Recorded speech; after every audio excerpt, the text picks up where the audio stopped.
Hello అందరికీ. ఈరోజు మన కిచెన్లో రెసిపీ వచ్చేసి మామిడికాయ పప్పు. ఈ మామిడికాయ పప్పుని చాలా సింపుల్గా, చాలా టేస్టీగా, చాలా ఈజీగా ఎలా ప్రిపేర్ చేసుకోవాలనేది ఇప్పుడు మన వీడియోలో చూద్దాం. ఈ పప్పుని రైస్లోకి, అలానే రోటీలోకి, దేనిలోకైనా సరే ఈ పప్పు అనేది చాలా అంటే చాలా టేస్టీగా ఉంటుందండి. మరి ఈ మామిడికాయ పప్పుని ఎలా చేయాలనేది లేట్ చేయకుండా మన వీడియోలోకి వెళ్ళిపోదాం. ముందుగా ఒక కుక్కర్ని తీసుకోండి. దానిలోకి 2.5 గ్లాసుల వరకు కందిపప్పుని వేసుకోండి. దీనిలోకి వాటర్ని వేసుకొని ఈ పప్పుని 2-3 సార్లు శుభ్రంగా వాష్ చేయండి. ఈ వాటర్ని తీసేసి దీనిలోకి 1 గ్లాస్కి 2 గ్లాసుల చొప్పున వాటర్ని వేసుకోండి. ఇలా వాటర్ వేసుకున్నాక ఈ పప్పుని కనీసం 1 అవర్ పాటైనా బాగా నానబెట్టండి. ఇప్పుడు ఒక మీడియం సైజులో ఉన్న మామిడికాయని తీసుకొని దీన్ని పైన పొట్టు ఏదైతే ఉంటుందో ఆ పొట్టు మొత్తాన్ని కూడా ఈ విధంగా తీసేయండి. ఇప్పుడు దీనిని 2-3 సార్లు శుభ్రంగా వాష్ చేసుకొని తీసుకోండి. ఈ మామిడికాయని ఇలా మధ్యలోకి కట్ చేసుకొని చిన్న చిన్న ముక్కలుగా కట్ చేయండి. మనము కుక్కర్లోనే వేసుకుంటాం కాబట్టి ముక్కలు అనేవి మరీ చిన్నగా కాకుండా మీడియం సైజులో ఉండేట్లుగా కట్ చేయండి. ఈ విధంగా మామిడికాయ మొత్తాన్ని కూడా మీడియం సైజులో ముక్కలు కట్ చేసుకొని వీటిని రెడీగా పక్కన ఉంచండి. ఈ మామిడికాయ పప్పుని ఎప్పుడు ఈ స్టైల్లో ట్రై చేయకపోతే ఈసారి తప్పకుండా ఈ రెసిపీని ట్రై చేయండి. చాలా చాలా బాగుంటుందండి. ఈ విధంగా మామిడికాయ మొత్తాన్ని కూడా కట్ చేసుకొని పక్కన ఉంచండి. 1 అవర్ తర్వాత మనకి పప్పు అనేది ఇలా చక్కగా నానిపోయి ఉంటుందండి. ఇప్పుడు దీనిలోకి సన్నగా కట్ చేసి ఉంచుకున్న మామిడికాయ ముక్కలను వేసుకోండి. అలాగే ఒక మీడియం సైజులో ఉన్న ఆనియన్ని దీనిని కూడా సన్నగా కట్ చేసుకోండి. అలాగే పచ్చిమిర్చిని కూడా సన్నగా పొడవుగా కట్ చేసుకొని దీనిని కూడా కుక్కర్లోకి వేసుకోండి. ఇప్పుడు దీనిలోకి 1/2 టీ స్పూన్ వరకు పసుపును వేసుకోండి. అలాగే 2.5 స్పూన్స్ వరకు కారంని కూడా వేసుకోండి. ఆల్రెడీ మనం పచ్చిమిర్చి వేసాం కాబట్టి కారం అనేది 2.5 స్పూన్స్ వరకు వేసుకుంటే సరిపోతుందండి. ఇప్పుడు కుక్కర్ మూత పెట్టేసి 3 విజిల్స్ వస్తే సరిపోతుందండి. 3 విజిల్స్ తర్వాత కుక్కర్ విజిల్ పోయి మూత తీసి చూస్తే మనకి పప్పు అనేది ఇలా చక్కగా ఉడికిపోయి ఉంటుందండి. ఇప్పుడు పప్పు గుత్తితోటి ఇలా ఒకసారి బాగా మెదుపు తీసుకోండి.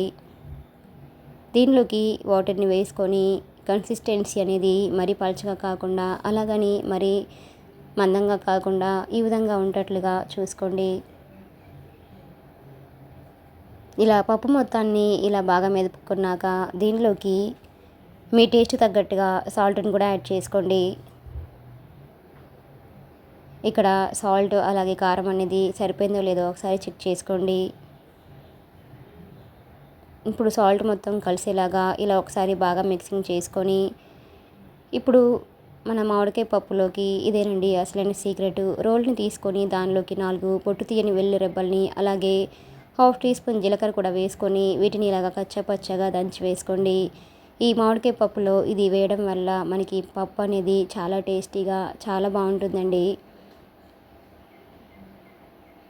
ఇలా వేసుకున్న ఈ వెల్లుల్లి అలాగే జీలకర్ర మిశ్రమాన్ని పప్పులోకి వేసుకొని ఒకసారి ఇలా బాగా కలిసేటట్లుగా కలుపుకొని కన్సిస్టెన్సీ అనేది ఈ విధంగా ఉండేట్లుగా చూసుకొని రెడీగా పక్కన ఉంచండి.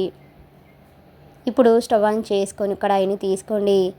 దానిలోకి 3 స్పూన్స్ వరకు ఆయిల్ని వేసుకోండి. ఆయిల్ బాగా హీట్ అయిన తర్వాత దీనిలోకి 3 ఎండుమిర్చిని ఇలా తుంచి వేసుకోండి. అలాగే 1/2 టీ స్పూన్ శనగపప్పును వేసుకోండి. అలాగే 1 స్పూన్ మినపప్పును కూడా వేసుకోండి. అలాగే 1/2 టీ స్పూన్ ఆవాలు, 1/2 టీ స్పూన్ జీలకర్ర కూడా వేసుకొని ఈ తాలింపు దినుసులన్నీ కూడా లో ఫ్లేమ్లో ఉంచేసి దూరగా వచ్చేంత వరకు వీటిని బాగా ఫ్రై చేయండి. ఈ పప్పుకి తాలింపు అనేది చాలా ఇంపార్టెంట్ కదా అండి. తాలింపు అనేది ఎంత బాగా ఫ్రై అవుతే పప్పు అనేది అంత టేస్టీగా ఉంటుందండి. ఇప్పుడు దీనిలోకి ఒక మీడియం సైజులో ఉన్న ఆనియన్ని ఇలా సన్నగా కట్ చేసుకొని వేసుకోండి. అలాగే 2 పచ్చిమిర్చిని కూడా సన్నగా పొడవుగా కట్ చేసుకొని వేసుకొని వీటిని ఫ్లేమ్ని మీడియం ఫ్లేమ్లో ఉంచేసి బాగా ఫ్రై చేయండి. అలాగే దీనిలోకి 4 పొట్టు తీయని వెల్లుల్లి రెబ్బల్ని కచ్చపచ్చగా దంచి వేసుకొని కొద్దిగా కరివేపాకును కూడా వేసుకొని వీటన్నిటిని మరొకసారి బాగా కలపండి. అలాగే కరివేపాకుని కూడా బాగా ఫ్రై చేయండి.